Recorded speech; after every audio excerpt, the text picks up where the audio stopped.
생생하게 상생하며 YTN 라디오 생생경제. 안녕하세요. 아나운서 전진용입니다. 김혜민 PD가 오늘 휴가로 자리를 비워서요.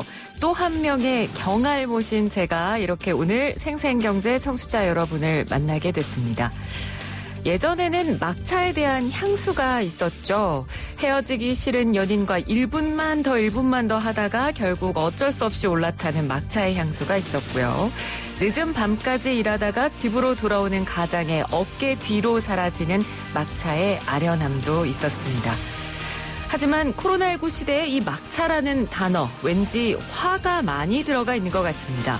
전 세계가 수급전쟁에 돌입한 백신도 막차를 탄 거 아니냐는 걱정과 분노가 있고, 가계대출 급증으로 너도 나도 대출을 많이 받다 보니 이제는 은행권에서 돈 빌리는 것도 막차라는 탄식이 나오고 있죠. 여러분은 오늘 우리 살림살이에 어떤 막차를 검색하고 또 궁리하셨나요? 그 생각에 작은 도움이 되는 생생경제, 오늘은 저도 함께하겠습니다. 2020년 12월 9일 수요일 YTN 라디오 생생경제 지금 시작합니다.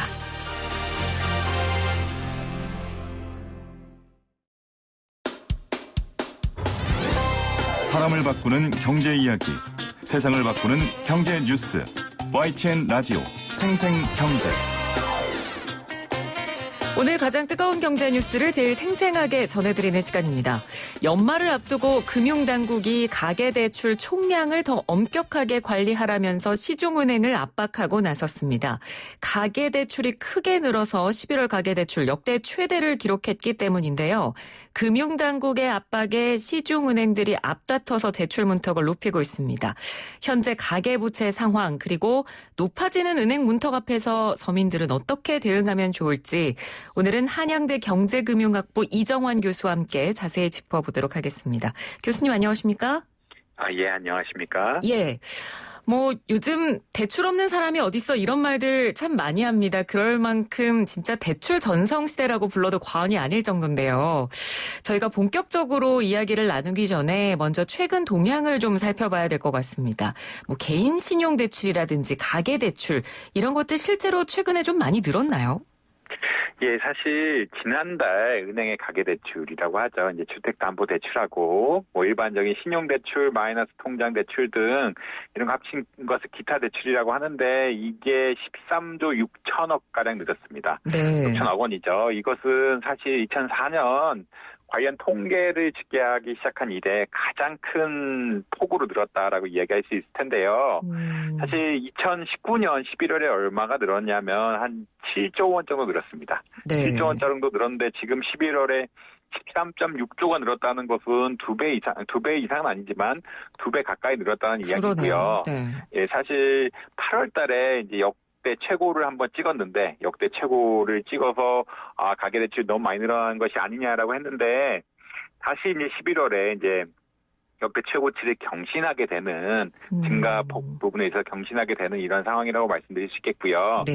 사실 일반적으로 이제 늘어나게 되면 주택담보대출이 굉장히 많이 늘어납니다. 주택담보대출이 증가폭의 한 60%에 70%를 차지하고 기타 대출, 신용대출이나 마이너스 통장대출 같은 부분은 그것의 한 절반 정도, 그러니까 전체 대출 증가폭의 한 30% 정도 차지하는데 요번만은 좀 특이하게, 좀 다르게 주택담보대출이 한 6조 2천억 원, 신용대출, 마이너스 통장 관련 대출이 한 7조 4천억 원 정도 늘면서 네.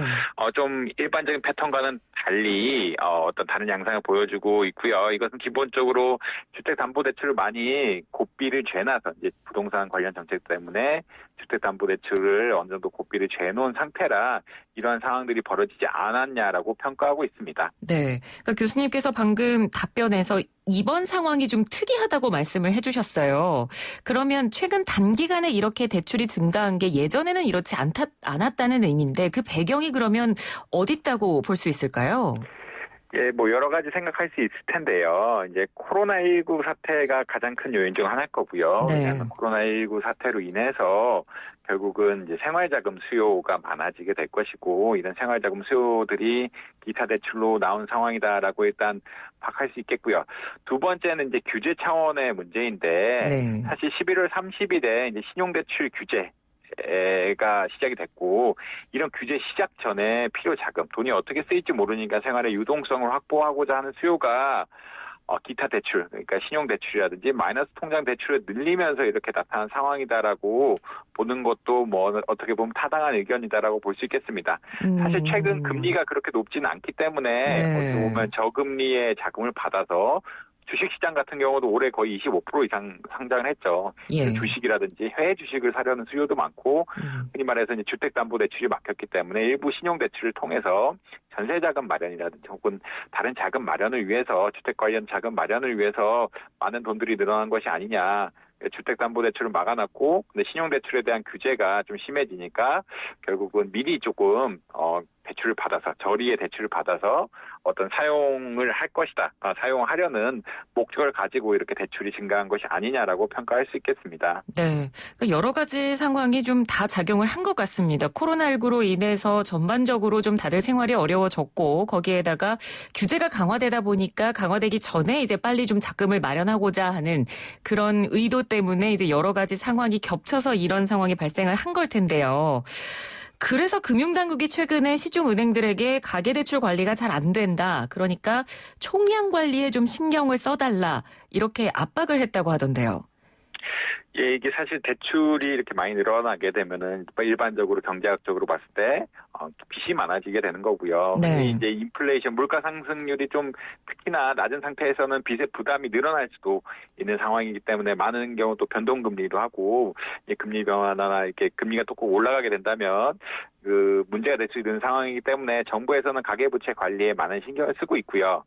그래서 이제 보통 총량 관리 목표가 있는데 올해 얼마 정도 대출을 증가시켜라라고 관리 목표가 있는데 이것을 넘어설 것으로 예상되는 일부 은행들에 대해서 이제 대출을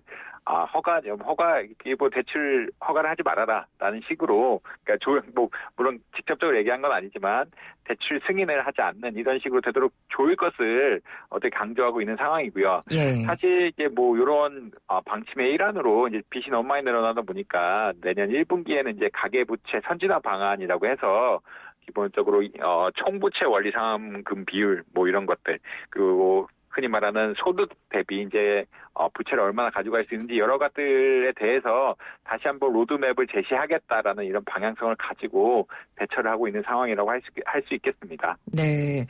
이게 그러면 시중은행이 대출을 해줄 수 있는 총량이 매년 정해지나요? 정해지는 건 아니고요. 일단 가이드는 있는 거. 물론 정해지는 그러니까 시중은행이란 것이 민간 기업이기 때문에 네. 이제 기본적으로 뭐 정해진다고 말씀드리기는 어려운데 이제 가이드 같은 것은 정해져 있고요. 너무 늘어나게 되면은 국가 경제의 신용 리스크가 커지게 되고 신용 위험이 커지게 되면은 결국은 거시 경제의 안정성 측면에서 많은 경우 문제가 된다라고 보고 있기 때문에 사실 뭐 금리가 조금이라도 올라간다든지 하면은 이자 원리금 상환에 문제가 생기는 경우도 많이 생길 수 있고 이에 따라서 뭐 혹시나 이제 부채를 못 갚게 되면은 경제적으로 큰 위기 상황, 그게 또 연달아 이어나게 되면은 위기 상황이 올 수 있기 때문에 어느 정도 가이드라인을 주는 상태고요. 네. 결국은 어느 정도 뭐 매 목표 정도는 정해져 있는데 뭐 꼭 지켜야 된다 이런 건 아니지만 근데 이제 그게 너무 지나치게 되면은 이제 금융 당국에서 어떻게 보면 압박 직접적으로 압박을 하는 거는 사실 뭐 시중은행이라는 것이 민간인데 뭐 네. 불가능하긴 하지만 여러 차원에서 좀 그 금감원이라든지 금융위원회라든지 이런 데서 압박을 가하는 그런 상황이다라고 말씀드릴 수 있겠습니다. 네. 그러니까 어느 정도의 가이드라인이라는 게 있는 거고 그게 선을 넘으면 이제 금융당국이 약간의 좀 신경을 써달라는 식의 압박을 한다는 건데 그럼 압박을 한다라는 거는 저희가 일반적으로 생각했을 때요. 어떤 수준 정도를 압박이라고 부르는 건가요? 이제 사실은 여러 가지, 그러니까 금융회사란 것들이 결국 금감원, 금융감독원에 크게 이제 규제를 많이 받고 있고요. 그래서 결국은 혹시나 이런 식으로 문제가 되면은 내년에 어떤 상황이라든지 금감원에 대해서 감사를 더 받는다는 여러 가지 채널을 통해서 이제 압박을 받을 가능성이 높기 때문에 사실은 이렇게 대출을 잠그라고 하면은 자발적으로 사실은 잠그게 될 수밖에 없는 구조거든요. 결국은 결국은 금융기관이란 것은 감독기관의 영향을 많이 받는 거고 네. 감독기관이 여러 차원에서 이렇게 여러 차원에서 간접적인 압력을 넣을 수가 있기 때문에 사실 이런 상황이 되면은 자발적으로 많이 줄이게 되는 경우가 되고요. 뭐 예를 들어서 뭐 KB 국민은행 같은 경우는 모집인 통한 대출을 이제 막았다라고 예. 이야기하고 뭐 우리은행은 비대면 신용대출 상품을 중단했다. 그러니까 보지 않고 하는 신용대출 상품 중단했다 이런 이야기도 많고요. 네. 그다음에 하나은행 같은 경우는 이제 의사, 변호사 등이 전문직에 대한 대출 한도를 줄이거나 이제 카카오뱅크 같은 경우는 신용대출이나 마이너스 통장 대출에 이제 금리를 높여버린 식으로 전반적으로 관리를 할 수밖에 없는 상황이다. 그러니까 일단은 결국 정부가 그러니까 일반 금융업계는 일반 기업하고 달리 규제가 더 심하고요. 이게 정부가 규제를 어떻게 보면은 더 심하게 행사하거나 여러 가지 영향력을 행사할 수 있는 여지가 있기 때문에 이게 그 원리는 기본적으로 이제 거시경제 안정성을 위한 거고 그렇기 때문에 자발적으로 많이 어떻게 보면 지표를 지키려고 노력을 하는 상황이다라고 볼 수 있겠습니다. 네. 그러니까 금융당국이 이렇게 관리에 나설 수밖에 없는 것이 뭐 요즘 대출 없는 사람이 어딨어 이 말뿐만 아니라 요즘 또 영끌이라는 단어가 굉장히 유행을 많이 하고 있잖아요. 영혼을 끌어모아서 뭐 집을 산다든가 이런 말이 정말 유행처럼 들린다는 건 그만큼 이렇게 대출 러시가 이어지고 있다는 거고 상황이 이렇다 보니까 금융당국이 뒤늦게 막으려고 하는 거 아니냐. 어떻게 보면 좀 늦게 수습하는 거 아니냐. 이런 지적도 좀 일부에서 나옵니다. 교수님께서는 어떻게 보시나요? 이게 여러 가지 이슈가 있는데요. 사실 근본적인 원인은 금리가 너무 낮은 거겠죠. 금리가 너무 낮다는 거는 그러니까 좀 말이 좀 그렇긴 한데 사실은 경제학적으로는 이렇게 경기가 안 좋으면 금리 낮게 가져가는 게 당연한데 네. 근데 역사적으로 봤을 때 이렇게 낮은 금리 상황이 별로 없었고요. 이렇게 금리가 낮다는 얘기는 예전에 비슷한 소득을 가진 사람들이라도 보다 쉽게 이자 비용 같은 경우에 이제 보다 쉽게 지불할 수 있는 능력이 되니까 빚을 더 많이 내려는 이런 경향성들이 있는 건 사실입니다. 왜냐하면 저금리가 된다는 것은 돈을 쉽게 빌린다는 얘기랑 또 비슷한 이야기가 쉽게 빌릴 수 있다는 얘기랑 비슷한 이야기니까 이제 돈을 어떻게 빌려서 특히 이제 주택 가격 혹은 전세 가격이 굉장히 불안정한데 전세 가격이 오르거나 하는 상황들이 있는데 이 전세 가격이 오를 때 너무 오르니까 집을 또 사야 되는 거 아니냐라는 부담이 있을 수 있고요. 네. 근데 특히나 이제 주택담보대출 같은 경우는 많이 막아놔서 다른 채널 등을 통해서 이제 돈을 마련해야 되는데 이런 과정 속의 일환으로 결국은 돈을 많이 빌리게 될 수밖에 없는 상황이고 정부가 규제를 좀 늦게 했다라는 이야기도 나올 수가 있는데 사실 이게 흐름 자체가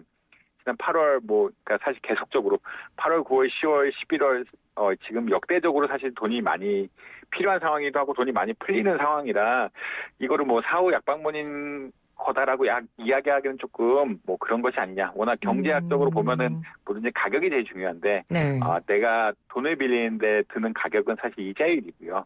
이자율이 너무 낮다는 얘기는 수요가 굉장히 많고 이 수요를 통해서 특히나 또 부동산 시장이 불안하니까 집을 사거나 이런 혹은 또 생활자금 대출 수요가 많은데 이런 것을 은행 대출로 해결하라는 것들이 있기 때문에 어떻게 보면은 경제학 원리상 큰 흐름에 따라서 너무나 자연적인 상황인데 이거 어떻게든 조금 보다 정상화를 해야 되는 것이 아니냐 이런 차원에서 지금 규제나 어떻게 보면은 대안들이 나오고 있는 것이 아니냐. 결국은 원리는 정해져 있고 원리는 가격이 가장 중요한 거고 금리가 너무 낮은 게 가격이 너무 낮다는 이야기고 수요가 충분하기 때문에 이걸 막기는 어렵지만 여러 가지 차원에서 노력을 하고 있는 상황이다라고 보시면 될 것 같습니다. 예, 알겠습니다. 자, 그러면 당장 돈이 급하게 필요한 사람들은 이런 상황에서 그러면 어떻게 대출을 받아야 되나 이런 걱정이 좀 드실 것 같아요. 이렇게 시중은행에서 대출을 받을 수 있는 길이 문턱이 높아져 버리면 사실 서민들은 제2금융권이나 제3금융권 쪽으로 좀 눈길이 갈 수밖에 없거든요. 그 부분도 좀 우려스러운데요.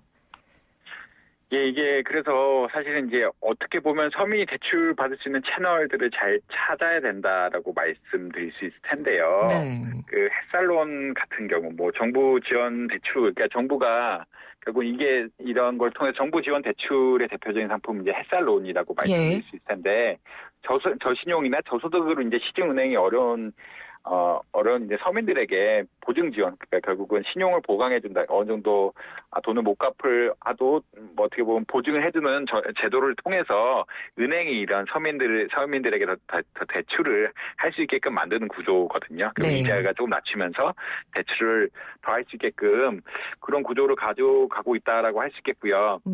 특히 이제 뭐 말씀드린 대로 이제 저축은행이나 제1금융권 조금 이자 비용을 너무 많이 내야 되는데 돈은 급하게 필요한데 이제 예를 들어서 소상공인들이 영업이 잘 안 되면서 수익이 끊기고 이렇게 되면 생활비 차원에서 돈이 너무 많이 필요한데 네. 잘 안 되는 경우들이 많아서 이러한 서민 대출이라든지 그다음에 어떻게 보면은 이제 소상공인 직접 대출 결국은 제도 한에서 여러 가지 정부 지원을 받는 그런 대출들을 찾아야 되는 것이 아니냐. 그러니까 일단 여러 가지 차원이 있을 텐데 대출을 받은 어떤 수요가 생활자금 대출이라 그러면 이런 여러 가지 제도, 특히 햇살론이라든지 어떻게 보자면 이제 소상공인을 위한 대출이라든지 예. 이런 특혜, 정부의 신용 보증을 통한 어떠한 저리에 대출을 받을 수 있는 채널을 찾아가야 되는 게 아마 맞지 않을까라고 생각을 할 수 있겠습니다.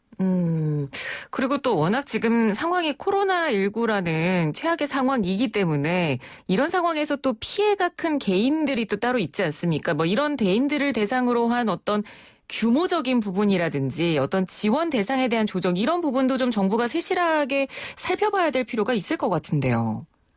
예, 맞는 말씀입니다. 왜냐하면 결국 수요가 지금 집을 사는 거와 같이 이제 자산을 늘리는 데 대한 신용대출이나 가계대출의 수요가 있을 거고요. 네.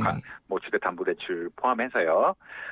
특히 이제 자산 가격이 최근 주식시장 등이나 이제 주식시장도 많이 올라가고 부동산 시장도 경기가 좋다 보니까 이런 투자 목적을 위해서 대출하는 케이스도 있고요. 사실 뭐 투자자 입장에서는 어떻게 보면 이게 그러니까 높은 수익을 올릴 수 있기 때문에 당연하게 굉장히 수요가 많은 상황이고요. 네. 근데 그런 걸 떠나서 그런 수요는 조금 막아야 될 필요가 있지만 말씀드리는 거와 같이 소상공인들이나 이렇게 직접적으로 피해받는 사람들에 의해서는 결국은 정부가 이제 어떻게 보면은 그런 사람들 잘 확인해서 아까 말씀드린 소상공인 대출이라든지 햇살론이라든지 뭐 직장인들을 위해서는 사회돌 대출이라고 하는데 이런 여러 가지 대출 제도들을 잘 이렇게 만들어서 잘 어떻게 보면은 보다 제공을 해줘야 직접적으로 어려운 사람들이 당장 이제 어떻게 보면 코로나19 사태가 지나갈 때까지 생활 자금이라든지 이런 걸 융통을 하면서 어떻게 보면은 사실 빚이 많아진다는 거는 큰 틀에서 보자면 신용 불량자가 될 가능성 이런 가능성도 굉장히 높아지게 되고 예. 나중에 오늘 빚을 많이 낸다는 얘기는 나중에 생활비가 많이 줄어든다는 이야기라 생활에 어려움 겪을 수도 있는데 이런 것을 금리를 낮춰주고 이런 사람들을 위해서 정부가 신용 보강을 해주는 등 여러 가지 노력이 꼭 필요한 시점이다라고는 말씀드릴 수 있겠습니다. 네. 자, 그럼 끝으로 지금 당장 대출이 필요한 분들을 위해서 좀 조언도 남겨주시면 좋을 것 같은데요. 지금 뭐 당장 내가 자금이 좀 급하게 필요해서 대출을 받아야 될 필요가 있다. 이런 분들은 좀 어떻게 하면 좋을까요?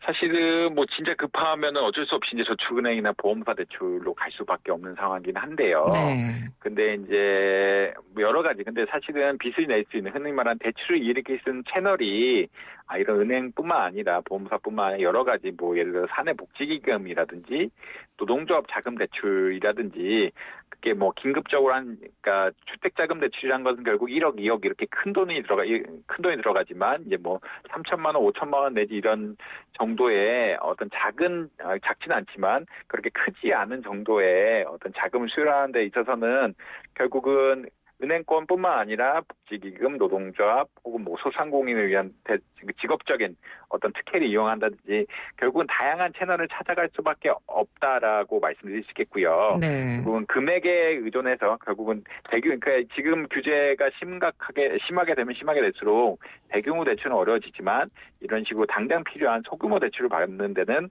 본인들이 그러니까 일반적으로 봤을 때 여러 가지 채널 결국은 은행뿐만 아니라 자기가 활용할 수 있는 정부의 대책이라든지 아니면 자기가 가입되어 있는 복지기금, 노동조합 이런 데 다양한 채널을 통해서 결국은 대출길을 마련하는 것이 결국은 저축은행이나 보험사 가는 것보다는 아무래도 좀 나은 상황이다. 금리 차원에서 훨씬 나은 상황이다라고 말씀드릴 수 있겠습니다. 네, 은행에만 국한할 것이 아니라 다양한 채널을 좀 열어두고 정보를 얻을 필요가 있다는 조언도 해주셨습니다. 교수님 오늘 말씀 잘 들었습니다. 고맙습니다.